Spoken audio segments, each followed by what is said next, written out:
La mère, pilier de la famille, est célébrée tous les derniers dimanches du mois de mai. À Bouaké, des mamans ont été honorées. Occasion pour la présidente d'exhorter ses sœurs à la paix et à la cohésion sociale. Parce qu'une mère, elle représente la vie. Parce que c'est elle qui donne la vie. Elle doit être honorée tous les jours. Le parrain de la cérémonie a saisi cette occasion pour féliciter et encourager les femmes pour le travail qu'elles abattent au quotidien pour le bien-être de leur famille. La femme est la personne sacrée. Quelle qu'elle soit, elle est sacrée. Donc il faut l'honorer, il faut la magnifier. Surtout, il faut la célébrer.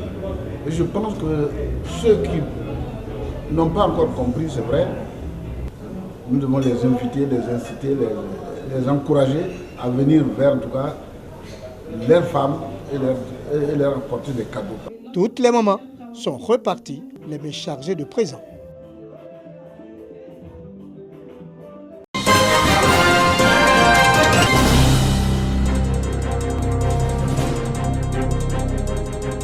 Ce sont plus d'une trentaine de mères, pour la plupart des veuves de la sous-préfecture de Gbangbe-Guinée-Yati, qui ont déserté leurs champs et plantations pour se retrouver et célébrer la fête des mères.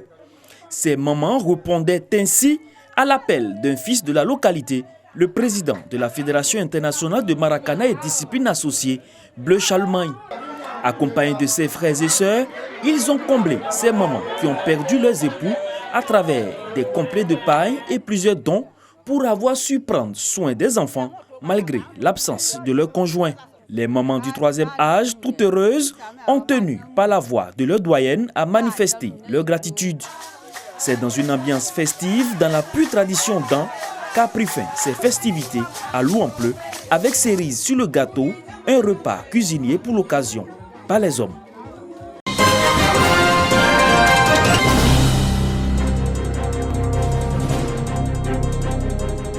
Elles reçoivent chacune des présents constitués de pagnes et de vivres. Ces femmes, au nombre de 500, sont du village de Guéébli et sont honorées par le député Oula Priva. Une célébration de la fête des mères dans cette localité de la région du Guémon.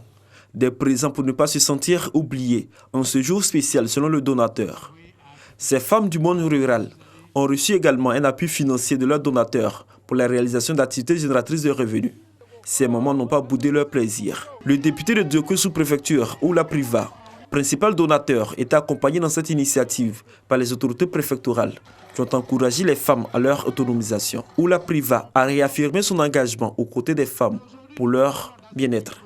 La célébration de la fête des mères dans la sous-préfecture de Guéébli, dans le département de Diokoué, est une grande première dans cette localité et elle s'est poursuivie jusque tard dans la nuit.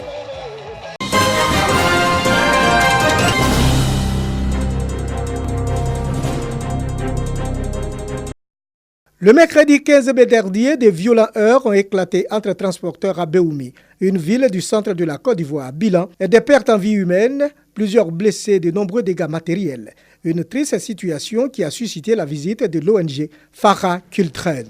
Dans le souci d'aider les blessés occasionnés par ces affrontements, la fondation Farah Kultren, sensible à cet état de fait, a offert des vivres et des kits sanitaires.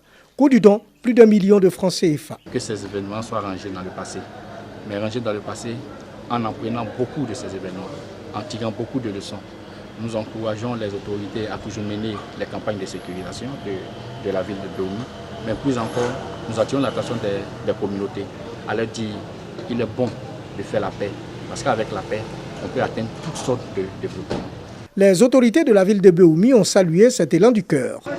Merci pour l'acte si humanitaire que vous portez à l'attention de nos victimes. Il est à rappeler que Farah Kultren est une organisation humanitaire internationale dont la mission essentielle est de soutenir les couches défavorisées et vulnérables parmi la population partout dans le monde, contribuer par des solutions durables aux crises entre communautés.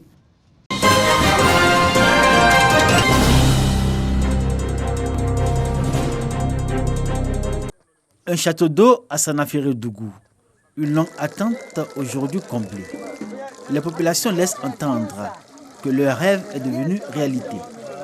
Fini le calvaire des populations de ce village dans le département de Kagnasso où l'accès à l'eau potable est quête permanente autant que dans nombreuses autres localités de la région du Folon. Sanaféré Dougou est heureux d'être doté de ce château d'eau, promesse de campagne. Avant, on avait deux pompes électroniques là. Vraiment, ça nous fatiguait beaucoup. Aujourd'hui, avec la venue de l'eau potable, tout le monde est content. Aujourd'hui, ça va, tout le monde. On n'aura plus de problème d'eau dans ce village-là. Les femmes de Sanaféré Dougou sont vraiment contentes. Vous voyez la preuve. Elles sont en train de danser. Voilà, elles ont de l'eau potable. L'eau est source de vie. Quand les femmes vont à la rivière pour puiser l'eau, celle qui arrive à prendre son canari pour mettre son genou, sur son genou, Dieu l'aide à mettre sur sa tête. Et il y a longtemps, Sanaféré Dougou a compris que c'est dans l'union de ses fils que nous pourrons développer le village. Et nous suivons cette impulsion. Le château d'eau de Sanaféré Dougou est une réalisation du Conseil régional du Folon. Sa capacité est de 20 mètres cubes et son débit 6 000 litres par heure. Cissé Sendou, président du Conseil régional du Folon, indique que l'acte s'inscrit dans le cadre de la politique sociale du gouvernement qui ne cesse d'œuvrer pour le bien-être des populations et l'amélioration de leur quotidien.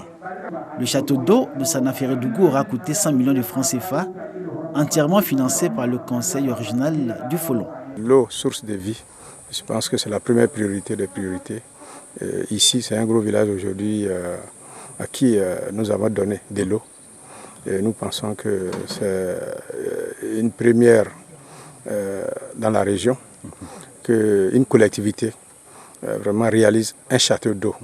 Aujourd'hui, nous sommes fiers, mais ce n'est que le début du commencement.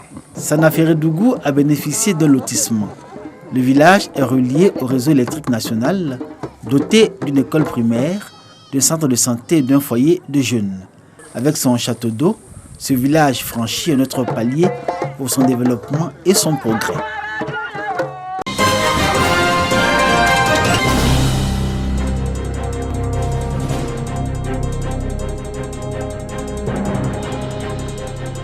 Satama Sokora, commune de la région du Hambol, veut rattraper le retard que connaît son développement. Cela passe par la réalisation de nouveaux projets. Nos priorités partent sur l'éducation, le social et la santé, les infrastructures, et nous allons faire tout possible pour réussir cette mission-là. Construction de collèges, de complexes hôteliers, extension du réseau électrique et adduction en eau dans les nouveaux quartiers, lotissement des villages de la commune. Des projets initiés par la nouvelle équipe municipale, soutenus par les actions de développement du président de la République Alassane Ouattara. Depuis le début de l'année 2019, notre commune est en chantier. Des projets qui sont en train de changer le visage de notre village. On ne peut que dire merci au président Alassane Ouattara qui soutient notre jeune maire. On commence à sentir les effets des actions sociales du président de la République. Nous les femmes, nous attendions des projets pour notre autonomisation. C'est le projet femme que nous attendions. Et par exemple, monsieur le maire vient de réaliser cela. Nous attendions le courant et l'eau. À côté des réalisations déjà lancées, Tidiane Ouattara, maire de la commune, annonce de nouveaux projets gouvernementaux. Aujourd'hui, dans notre département, il y aura 2 commissariats. Il y aura un commissariat à Dabakara. Deuxième commissariat, ce serait à Satama Sokora. Le maire s'est engagé à étendre toutes les écoles primaires de 3 salles de classe à 6 pour une éducation de qualité. Aujourd'hui, nous venons de prendre encore en main l'initiative de pouvoir véritablement donner un coup de main au niveau du secteur éducation. Il y a au moins 2 ou 3 bâtiments encore qui seront encore en construction très bientôt. Pour accompagner l'année sociale décrétée par le président de la République, plusieurs dons ont été offerts à la population. Ces dons ont été remis au cours d'une rencontre entre les populations et le conseil municipal de Satama Sokora.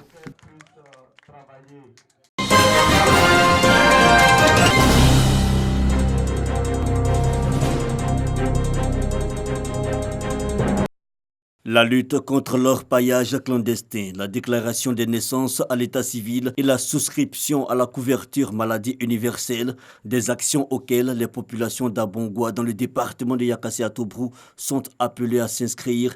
Occasion pour Diaby Aminata Marraine d'inviter les populations à l'Union pour le développement de la localité. Je voudrais vous demander de faire en sorte que ce beau village soit préservé. De faire en sorte qu'il y ait la conciliation au autour de vos intérêts.